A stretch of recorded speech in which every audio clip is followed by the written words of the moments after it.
গত 15 বছরের সবচেয়ে দীর্ঘতম হিন্দি সিনেমা হচ্ছে পুষ্পা 2।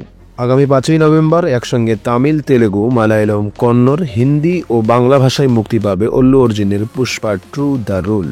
ভারতীয় তথ্য অনুসারে রণবীর কাপুরের গত বছরের ব্লকবাস্টার ছবি অ্যানিমেল বক্স অফিসে দারুণ রেকর্ড করেছিল। 3 ঘন্টা 21 মিনিটের এই ছবি গত 15 বছরের ইতিহাসে দীর্ঘতম হিন্দি সিনেমা ছিল। সেই রেকর্ড ভেঙেছে অল্লু অর্জুনের পুষ্পা 2।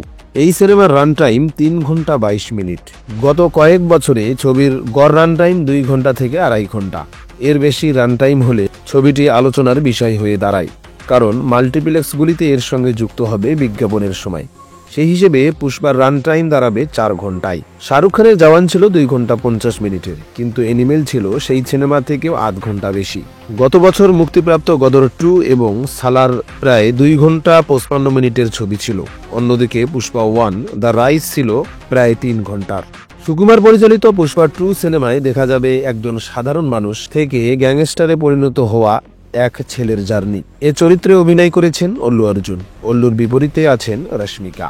সিনেমায় চমক হিসাবে একটি বিশেষ ভূমিকায় দেখা যাবে সঞ্জয় দত্তকে। সিনেমাটি নিয়ে দর্শক হৃদয়ে আগ্রহ শুরু হয় টিজার প্রকাশের পর থেকেই। পুষ্পা 2 এর টিজারে অল্লু অর্জুনের শাড়ি পরা লুক নজর কাড়ে সবার।